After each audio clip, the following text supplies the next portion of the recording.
Bismillahirrahmanirrahim. Assalamualaikum warahmatullahi wabarakatuh. Perkenalkan, nama saya Sandi Raditya dan ini adalah vlog atau video presentasi ya untuk ujian akhir semester mata kuliah praktikum perancangan e-bisnis kelas K02 yang diampu oleh Bapak Gatot Supriyono. Pada vlog ini saya akan menampilkan website sederhana yang merupakan bagian dari e-commerce untuk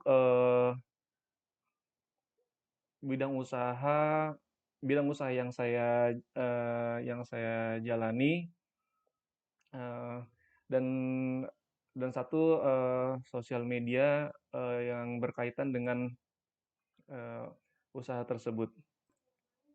Tapi sebelumnya saya akan sedikit menjelaskan tentang definisi singkat ya, tentang e-commerce. Jadi berkat adanya internet, perkembangan teknologi telah memunculkan berbagai peluang baru dalam bisnis. E-commerce adalah salah satunya. Namun kita harus tahu lebih jauh ya, apa sih itu e-commerce?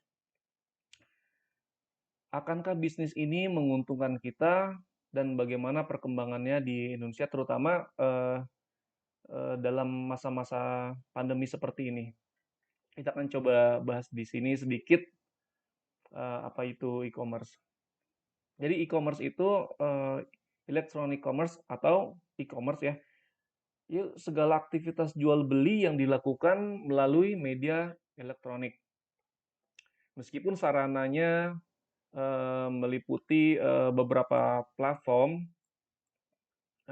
kini e-commerce itu lebih sering ya lebih dominan melalui jaringan internet. Walaupun sebelumnya dahulu dibuat TVC untuk TV komersial. Namun perlahan walaupun masih dilakukan tapi perlahan TVC itu sudah mulai ditinggalkan kecuali brand-brand besar yang kuat secara kapitalnya. Dan oleh karena itu pengertian dari e-commerce tersebut memang ada kesalahpahaman tentang e-commerce dan marketplace. Jadi istilah e-commerce digunakan untuk mendeskripsikan semua transaksi yang memakai media elektronik. E-commerce sendiri dibagi menjadi beberapa golongan, itu 6 golongan ya. Saya coba menampilkan jenis-jenis e-commerce itu berdasarkan di website niagahoster.co.id. Walaupun sebelumnya sudah diberikan materi oleh eh, Bapak Gatot Supriyono maksudnya pada web kuliahnya. Baik, e-commerce sebetulnya dibagi menjadi 6 golongan, yaitu business to business atau B2B, di mana sebuah perusahaan menjual produk atau jasa kepada perusahaan lainnya. Dalam model e-commerce ini biasanya pembeli memesan barang dalam jumlah yang besar. Lalu B2C yaitu business to consumer. Dalam jenis e-commerce ini, sebuah perusahaan menjual produk atau jasa kepada konsumen. Jadi pada umumnya pelanggan dalam e-commerce B2C hanya mengecer, jual eceran ya. Lalu C2C yaitu consumer to consumer. Pernah menjual barang bekas ke orang lain yang membutuhkannya melalui internet. Nah, aktivitas tersebut termasuk dalam jenis e-commerce ini. Dengan kata lain, C2C adalah transaksi online antara dua individu. Lalu ada C2B yaitu consumer to business, berkebalikan dengan B2C. Jadi kebalikannya, e-commerce C2B adalah skenario di mana seorang menjual produk atau layanan kepada sebuah perusahaan. Misalnya seorang graphic designer misalnya menawarkan dan menjual logo atau desainnya lah, apapun desain apapun lah kepada sebuah restoran atau bisnis makanan atau bisnis yang lain. Lalu ada B2A yaitu business to public administration. Model e-commerce ini mirip dengan B2B, tapi pelakunya adalah bisnis dan lembaga pemerintahan. instansi pemerintahan ya mungkin maksudnya. Contoh B2A adalah jasa pembuatan website untuk sistem administrasi online atau untuk ini apa namanya e-government ya. Lalu ada yang terakhir C2A ya, yaitu Consumer to Public Administration. Jadi jenis e-commerce yang satu ini berjalan seperti C2B, namun transaksi dilakukan oleh individu dan lembaga pemerintah. E-commerce dengan model C2A jarang ditemui di Indonesia. Jarang ditemui di Indonesia. Dan ini adalah beberapa contoh dari e-commerce yang B2B ini misalnya Electronic City, MBIS. Lalu yang B2C, business to consumer yaitu Lazada, yaitu platform-platform marketplace ya, Lazada, Blibli, Shopee. Ini contoh untuk C2C, OLX, Tokopedia, Kaskus. Untuk C2B-nya freelancer. Lalu untuk B2A-nya Kilo dan Axela. Baik, lalu di sini saya mencoba menampilkan website sederhana dari usaha yang saya jalani, yaitu di bidang kuliner ya. Saya punya brandnya itu Kopi Tala.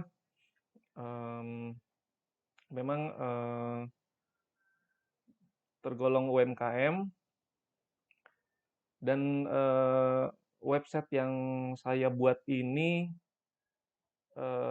pada dasarnya hanya untuk melengkapi. Jadi bagian dari runutan bisnis plan yang saya buat sebelumnya. Dan website ini juga saya jadikan platform tambahan untuk penjualan kopi Tala ini.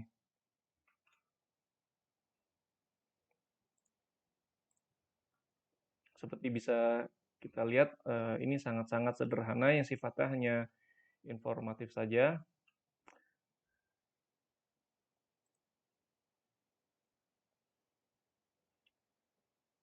Website ini belum mengalami pembaruan atau belum saya upgrade lagi karena memang saya sedang membuat beberapa menu baru yang nantinya apabila sudah fix, sudah layak disajikan, sudah layak untuk dijual, dan itu pun akan masuk ke website ini. Dari menu-menu terakhir yang saya jual tidak banyak, hanya ada kopi 2 varian, yaitu kopi susu gula aren, lalu long black coffee yaitu kopi hitam, dan untuk cemilannya itu berupa sweet churros. Di harga yang berbeda-beda ya.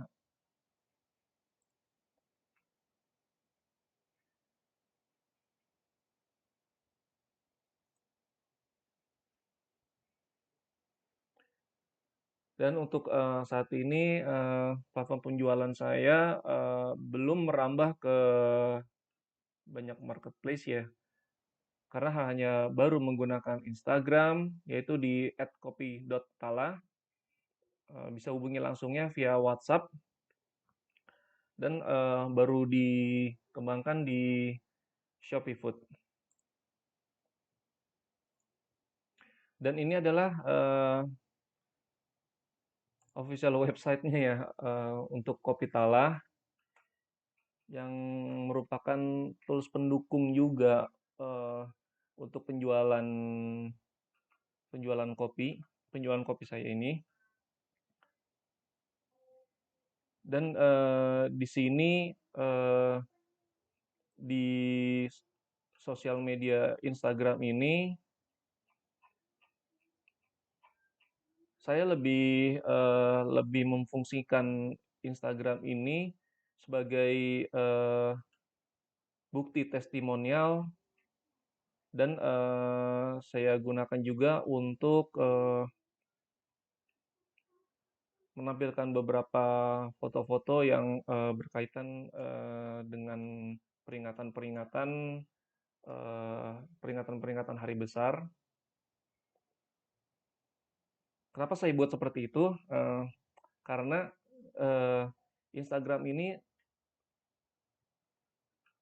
fungsinya ya tadi seperti saya sebutkan itu bisa dijadikan sebagai tools tambahan agar eh, pelanggan bukan hanya mengingat Kopi Tala itu sebagai penjual kopi, tapi juga sebagai lebih ke lebih ke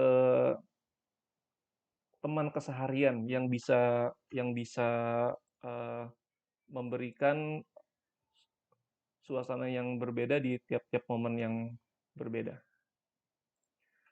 Baik, mungkin hanya itu yang bisa saya sampaikan di vlog UAS praktikum perancangan e-bisnis ini. Terima kasih banyak. Assalamualaikum warahmatullahi wabarakatuh.